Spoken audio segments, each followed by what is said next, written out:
미국 서쪽에 가면, 서부 쪽에 가면 여러분 꼭 들려야 할 레스토랑이 하나 있습니다. 인앤아웃 버거입니다. 그래서 이쪽 서부 쪽에 사는 학생들이 대학을 위해서 다른 지역으로 갈 경우에 가장 슬픈 일이 무엇인가 라고 하는 것을 설문조사를 했는데 슬픈 일 3가지 중에 하나가 인앤아웃 버거를 먹지 못하는 것이다. 그렇게 이야기할 정도로 그곳에서 아주 유명한 곳입니다. 저도 목사님들 컨퍼런스가 있어서 LA에 몇 차례 가가지고 먹어보았는데 일단은 값도 저렴하고요. 그 맛이요 너무 맛있는 거예요. 제가 원래 이 햄버거를 좋아하지 않습니다. 근데 처음 먹었는데도요 너무 맛있고 그 후로도 종종 생각이 나는 버거입니다. 여러분 혹시 서부 쪽에 갈 기회가 있으면 꼭 인앤아웃 버거를 여러분 드시기를 강추드립니다. 이 가게의 이름 인앤아웃의 이 이름은 신명기 28장 6절 말씀에서 유래합니다. 내가 들어와도 복을 받고 나가도 복을 받을 것입니다. 이제 모세가 이제 이스라엘 백성들과 함께 가나안 땅에 들어가려고 이제 가나안이 보이는 그 모압 평지에서 마지막으로 고별 설교를 하고 있는 게 신명기입니다. 근데 신명기의 마지막 파트가 무엇이냐면 축복과 저주에 대한 말씀인데 축복의 메시지를 한마디로 요약하면은 인앤아웃의 축복이다라고 이야기를 할 수 있습니다. 저와 여러분들이 향한 하나님의 바람은 복을 받는 겁니다. 들어와도 복을 받고 나가도 복을 받고 앉아도 복을 받고 일어서도 복을 받고 저는 올 한해 여러분들 위해 여러분 가정과 자녀를 위해 그리고 여러분들의 직장과 사업도 위해 이러한 축복이 넘쳐날 수 있기를 축원을 드립니다. 오늘 하나님께서 약속하신 그 들어와도 복을 받고 나가도 복을 받는 삶, 즉 형통한 삶은 어떤 것인가 라고 하는 부분을 여러분들과 함께 생각해 보면서 은혜를 나누고자 합니다. 우리 형통하면은 내가 생각하는 대로 내가 원하는 대로 모든 일들이 이루어지는 것을 형통이라고 생각합니다. 그래서 내가 마음속에 생각하는 것 그게 이루어지는 것 내가 생각하는데 나아갔을 때 닫혀져 있던 문도 활짝 열려지는 것 내 앞에 있던 장애물들이 다 평지가 되어지는 것 여러분 그런 것들 형통이라고 이야기를 생각을 합니다. 기도하는 것마다 응답되어져서 그래서 점점 우리의 삶이 좋아지는 것 그것을 형통이라고 생각하고 그것을 사람들은 부러워합니다. 그럼 여러분 과연 성경에서 말하고 있는 형통한 삶은 무엇일까? 오늘 요셉의 삶을 통해서 여러분들 함께 생각해 보고자 합니다. 만약에 여러분들 앞에 꽃길이 있고 가시밭길이 있으면 여러분 어느 길을 선택하시겠습니까? 아마 굳이 힘들고 어려운 가시밭길을 선택해서 나아갈 사람들은 거의 없으리라고 생각되어집니다. 성경에서 꽃길을 걸은 사람, 형통한 사람을 꼽으라고 하면 저는 이삭을 꼽고 싶습니다. 왜냐하면 이삭은요, 그 처음 출발부터 100배의 축복을 누린 사람입니다. 그가 살고 있었던 가나안 지역에 흉년이 들었어요. 그래서 이 이삭이 그랄이라고 하는 지역에 가서 살게 됩니다. 이 이삭은 농사를 한 번도 져보지 않은 사람이에요. 그런데 농사를 처음 지었는데 그해 수확이요 100배의 수확을 얻게 되어줍니다. 100배의 수확을 얻은 후에 보니까 그는 점점 창대해져가고 왕성해져가고 마침내 거부가 되었다라고 그렇게 이야기를 하고 있습니다. 한마디로 그는 점점 좋아지는 인생, 올라가는 인생을 살았던 사람이 이삭입니다. 그런데 그 지역에 있는 사람들을 시기하는 거예요. 그래서 이삭에게 와가지고 그 우물을 빼앗습니다. 이삭이 누구와 다투는 것을 싫어요. 그래서 그것을 포기하고 다른 곳으로 갑니다. 가서 우물을 파면은 파는 족적 우물이 나오는 거예요. 오늘날로 이야기하면 파는 족적 석유가 나왔다라고 하는 겁니다. 그러자 그를 쫓아냈던 왕과 군대 장관이 두려운 거예요. 그럼 이삭에게 와서는 이야기하는 거예요. 하나님이 너와 함께하는 것을 내가 분명히 보았다. 그리고 우리와 언약을 맺자, 우리가 사이좋게 지내자라고 그렇게 이야기를 해가지고 언약을 맺게 됩니다. 여러분, 이삭은 누가 봐도요 하나님의 복을 받은 사람이 분명합니다. 이런 삶을 가리켜서 형통한 삶이다라고 하는 것에 문제를 제기할 사람은 하나도 없을 것 같습니다. 오늘 본문에 나오는 요셉 또한 성경에서 형통한 사람의 대명사라고 이야기를 할 수 있습니다. 왜냐하면 성경에서 형통을 이야기할 때 요셉을 가리켜서 늘 따라다니는 말이요, 형통이라고 하는 말이 따라오고 있기 때문입니다. 요셉은 어릴 적 아버지의 집에서 채색 옷을 입으며 살았습니다. 채색 옷을 입었다라고 하는 그 말은요, 아버지의 사랑을 독차지하며 살았다는 거예요. 형들이 시기합니다. 미워해요. 그러면 형들이 그 요셉을 애굽의 종으로 팔아버립니다. 채색 옷을 입은 사랑받는 자녀에서요, 노예 옷을 입는 아주 비참한 신세로 전락하게 되었습니다. 요셉이 팔려간 그곳이요, 애굽의 바로 왕의 신하들 중에서도 굉장히 높은 이 보디발이라고 하는 장군의 집에 팔려갑니다. 요셉이 그곳에서 굉장히 열심히 성실하게 일해서 주인의 신뢰를 받게 되는 거예요. 주인이 요셉이 하는 그 일들을 보니까요, 아주 그냥 너무 잘하는 거예요. 그래서 그놈 참 아주 그냥 일을 똑부러지게 잘하네 라고 신뢰를 하게 됐고요. 자기의 모든 것을, 모든 소유물을 요셉에게 맡깁니다. 그랬더니 어떤 일이 벌어졌느냐 보니까요, 요셉에게 맡긴 그때부터요, 하나님께서 요셉을 통해서 그 주인에게 복을 내려주시는데요, 그 주인의 논과 밭이요 풍성해지는 거예요. 재산이 풍성해지는 겁니다. 그의 재물이요 풍성해지는 거예요. 창고에 몫이 가득 차게 되는 겁니다. 하나님께서 요셉이 손을 대는 것마다 복을 그 주인에게 부어주셨던 거예요. 그리고 한번 여러분들 주인이라고 생각해 보세요.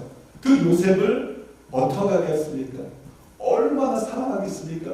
모든 것을 그냥 요셉에게 다 맡기지 않겠습니까? 보디발 장군이요, 요셉에게 모든 것을 맡겼습니다. 그래서 성경은 그 요셉을 가리켜서 형통한 자라고 이야기를 하고 있습니다. 근데 요셉에게 문제가 하나 있었어요.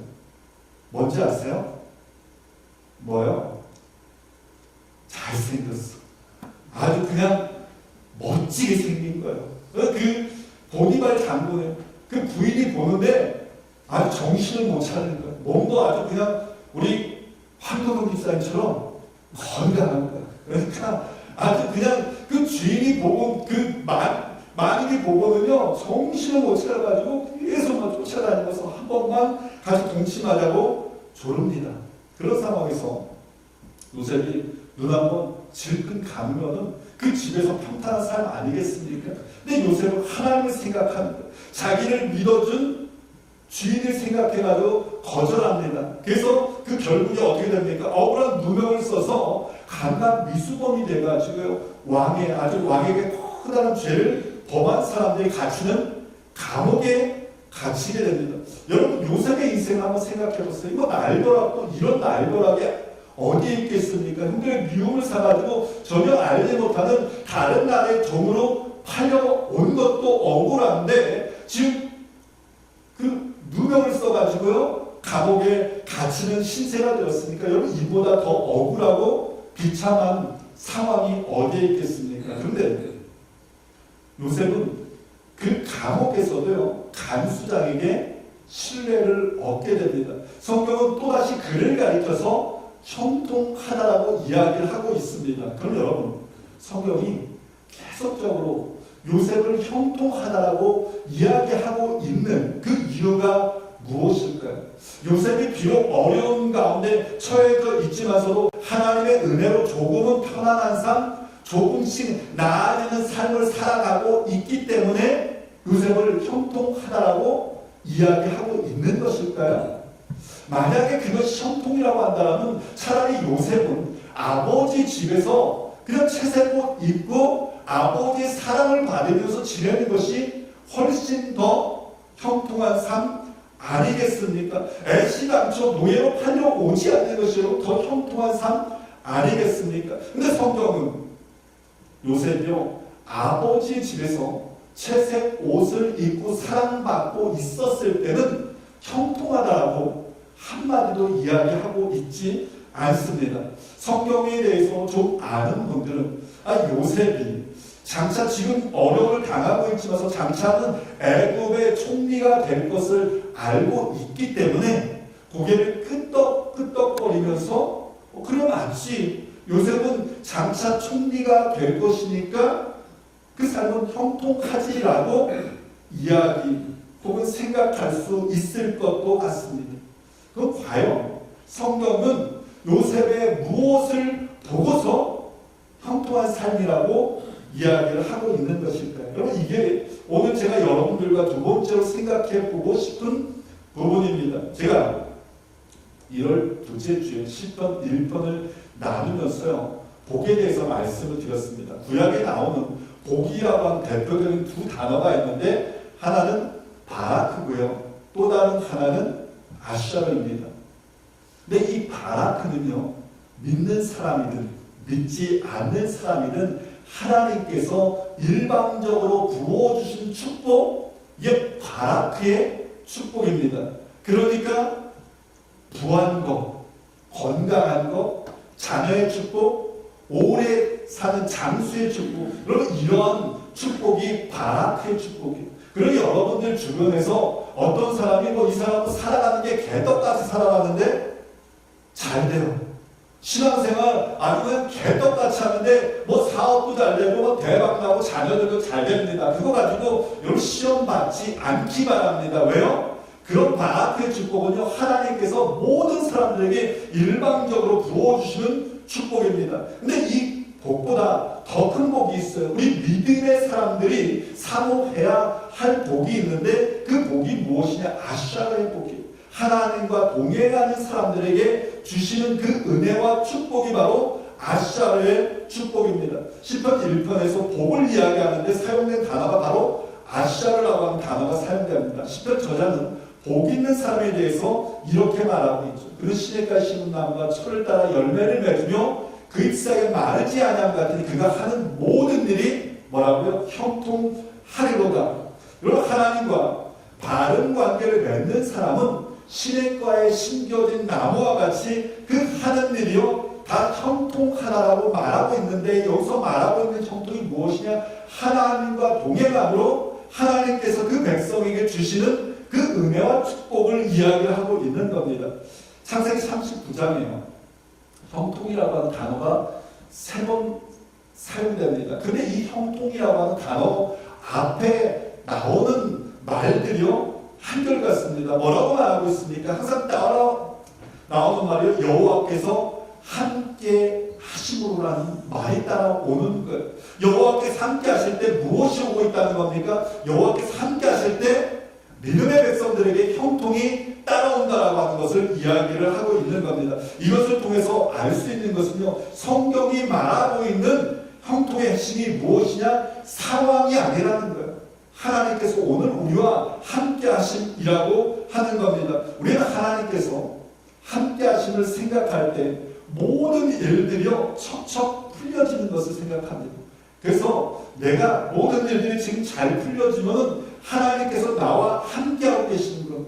내가 지금 일이 막혀져 있고 풀려져 있지 않으면은 하나님이 나와 함께 하지 않는구나 라고 생각한다는 겁니다. 근데 우리가 이렇게 생각한다면 여러분 지금 요셉은 꼬인 인생 아니겠습니까?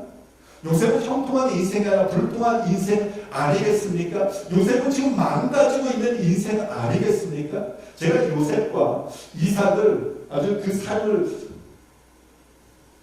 비교표로 한번 이렇게 만들어 보았어요. 그랬더니 이삭은 올라가는 인생을 살았습니다. 근데 요셉은 내려가는 인생이 이삭은 평탄한 삶, 요셉은 고난의 연속입니다. 이삭은 백배의 수와 우물을 파면 파는 족족 물이 나옵니다. 요셉은 노예가 되고 감옥에 갇힙니다. 한 사람은 저 사람은 복받은 사람이다라고 주변에서 이야기할 정도의 사람인데 저 사람은 저주받은 사람이다라고 이야기할 정도. 근데 성경은 동일하게 그들의 삶을 가리켜서 뭐라고 이야기하고 있습니까? 형통한 삶이다라고 이야기하고 있습니다. 우리 믿는 사람들은 그런 말을 잘 사용하지 않는데 보니까 믿지 않는 분들은 그런 말을 종종 사용하더라고요. 운수 대통하세요. 그러니까 행운이 여러분들에게 아주 깃들어가지고 하는 모든 일들이 잘 풀려지기를 소망하는 것, 그게 바로 운수 대통입니다. 세상 사람들의 형통이 바로 이거예요. 그게 뭐예요? 세상 사람들의 형통은 대박입니다. 부자입니다. 모든 것들이 계속 좋아지는 것, 이게 세상의 형통이고요. 모든 사람들이 부러워하는 겁니다. 그런데 우리 믿음의 사람들에게 있어서 형통은 일이 잘 되느냐, 더 좋아지느냐, 이게 아니라는 것. 하나님께서 내 인생 가운데 계획하신 그 길을 내가 걸어가고 있느냐, 그게 바로 성경이 말하고 있는 형통인 겁니다. 여기 요셉이 보디발 장군의 집에서요 가정 총무의 일을 합니다. 보니까 이 보디발 장군의 집은요 그냥 단순히 한 가정 정도가 아니었어요. 그 집에서 일하는 사람 노예들 적어도 50명, 100명 정도는 되는 거예요. 수많은 손님이 그날입니다. 하루에 먹는 그 식사의 양도요 어마어마했을 거예요. 논과 밭, 재산 그 모든 것을 요셉이요 관리합니다. 요셉은 주인의 재산 그 모든 것들을 관리하는 거예요. 이것이 기초가 되어서 나중에 어떻게 됩니까? 총리가 되었을 때요 왕의 재산을 관리할 수 있었고요. 그 나라 전체를 다스릴 수 있었던 겁니다. 그러므로 요셉이 지금 비록 노예의 신분이었지만서도 하나님께서 계획하신 그 틀의 안에 잘 걸어가고 있기에 성경 그 삶을 가리켜서 형통한 삶이다라고 이야기를 하고 있는 겁니다. 여기 요셉은 총리가 되었을 때요 오늘날에도 모델이 될 정도의 아주 멋진 토지법을 만듭니다. 중세 근대에 보면요 그 주인이 땅을 빌려줘서 소장농이 수확을 한 후에 보통은 30%, 50%, 많게는 70% 주인에게 바칩니다. 근데 이 요셉이 만들었던 그 토지법은요 모든 토지를 다 잃었던 그 사람들에게 땅을 주었고 거기서 얻은 수확의 80%를 본인이 가지라고 20%를 나라에 바치게 합니다. 여러분 그러면 어떻게 요셉이 이처럼 멋진 그 토지법을 만들 수 있었을까요? 그 이유는 요셉이요 먼저 억울한 일을 당했기 때문입니다. 요셉이 어려움을 당했기 때문입니다. 요셉이 그 마음이 무너지는 경험이 있었기 때문에 다른 사람들의 마음을 헤아릴 수 있었던 거예요. 다른 사람들 이해함을 통해서 그 멋들어진 토지법을 만들 수 있었던 거예요.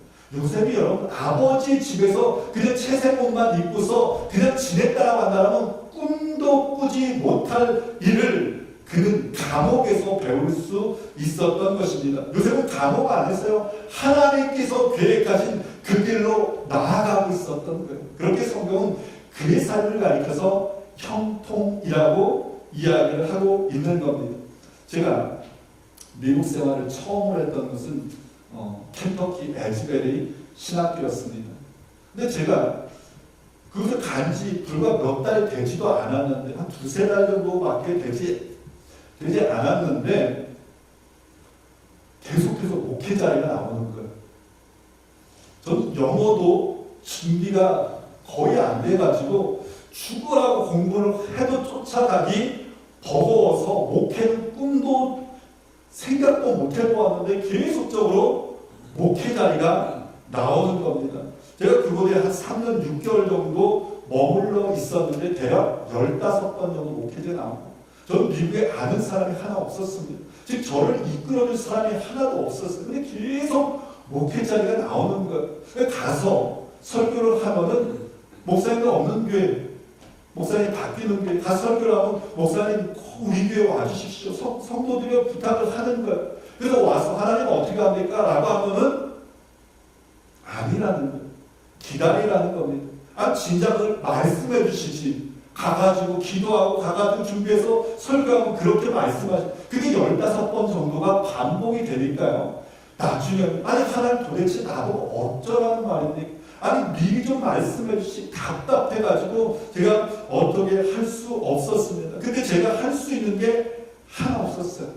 제가 할 수 있는 게 하나 없었기 때문에 했던 것이 아내와 기도하는 것밖에 없었습니다. 그래서 그곳에서요, 제가 에즈벨의 삶을 돌아보면 그곳에 있는 3년 6개월 동안 계속 15번 나왔으니까 한 3달에 한 번꼴로 나오는 거예요. 계속 이 기도를 했던 겁니다.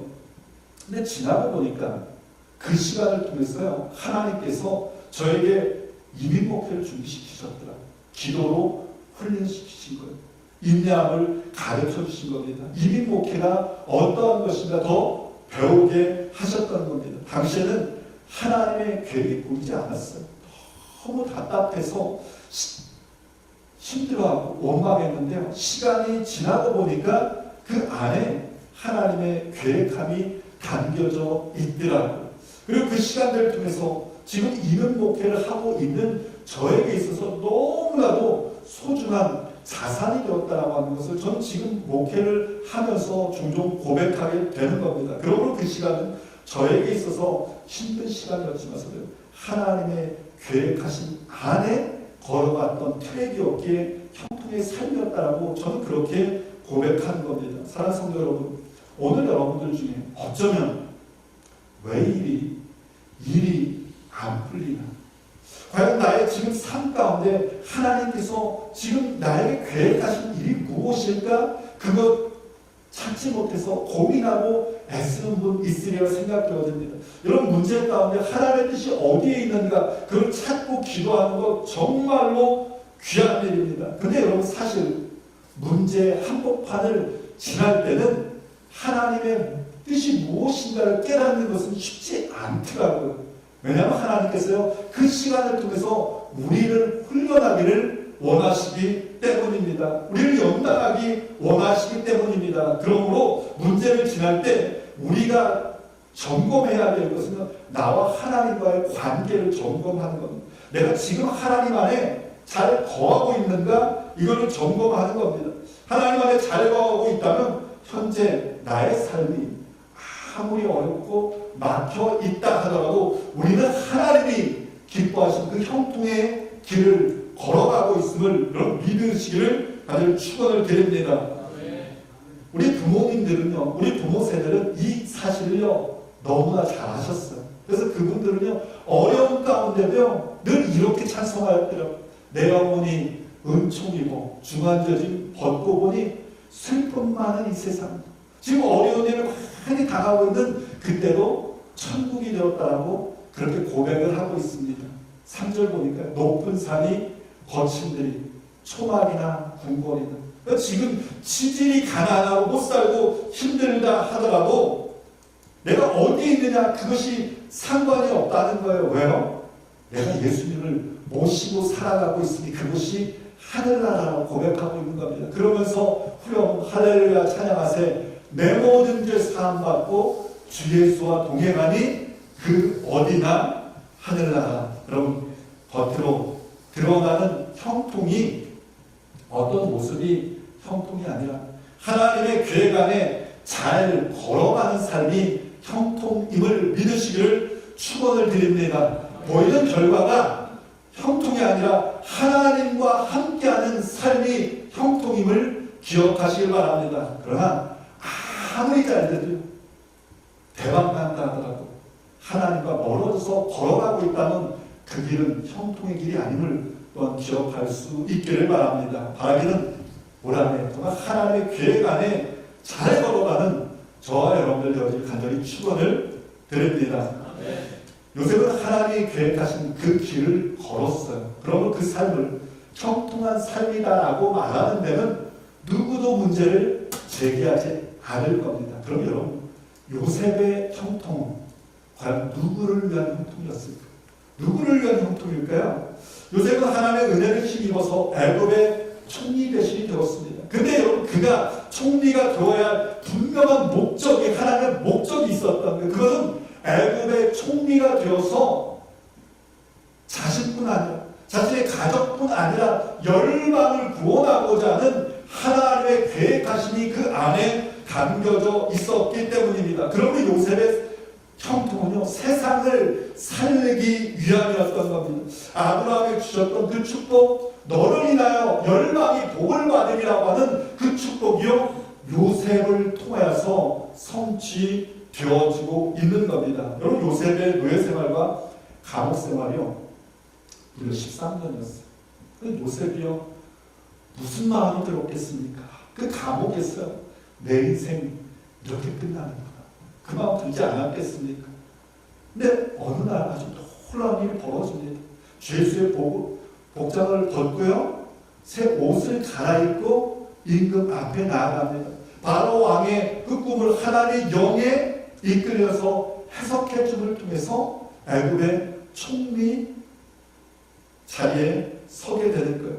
왕이 요셉에게 세마포 옷을 입혀줍니다. 요셉은 왕 다음으로 높아진 사람이 되어진 거예요. 그랬더니 온 백성이 그 앞에 나옵니다. 그 앞에 절을 합니다. 그 앞에서 양식을 구합니다. 그가 어린 시절에 꾸었던 꿈이 성취되었던 거예요. 그런데 요셉은 세마포 옷을 입었을 때요, 어떻게 합니까? 높은 자리에 앉아서 사람들 그냥 다스리지 않았어요. 대접받지 않았습니다. 온 땅을 부지런히 돌아다닙니다. 백성들의 필요가 무엇인지 세심하게 살핍니다. 찾아오는 사람들을 한 사람 한 사람 만나서 그들과 이야기하고 위로해주고 격려해주고 양식을 나누어 주었습니다. 한마디로 요셉은 사람 살리는 일을 했던 겁니다. 요셉 이야기의 하이라이트는요, 형들과의 만남이죠. 애걸복고라는 요셉을 흔들어 애굽의 종으로 팔아 넘겼습니다. 채색 옷을 벗겼고 그를 종으로 팔아 넘겼습니다. 그런데 아이러니컬하게도요, 요셉이 형들을 만났을 때 주었던 것이 무엇인가 보았더니 옷을 줍니다. 형들에게 복수를 선택하는 대신에 하나님께서 먼저 나를 보내 형들과 그 후손들을 살리셨음을 깨닫고 용서를 선택했던 것입니다. 아버지 야곱이 죽었을 때 형들은 요셉의 그 보복을 두려워합니다. 그 형들을 위로하면서 이야기를 하는, 두려워하지 마소서, 내 형들과 그 자녀들까지 내가 살리겠습니다. 그럼 요셉이요, 어떻게 그 일을 할 수 있었을까요? 그것은 수많은 사람들을 구원하기 위한 하나님의 그 계획하심을 바라보았기 때문입니다. 창세기 저자는 모세입니다.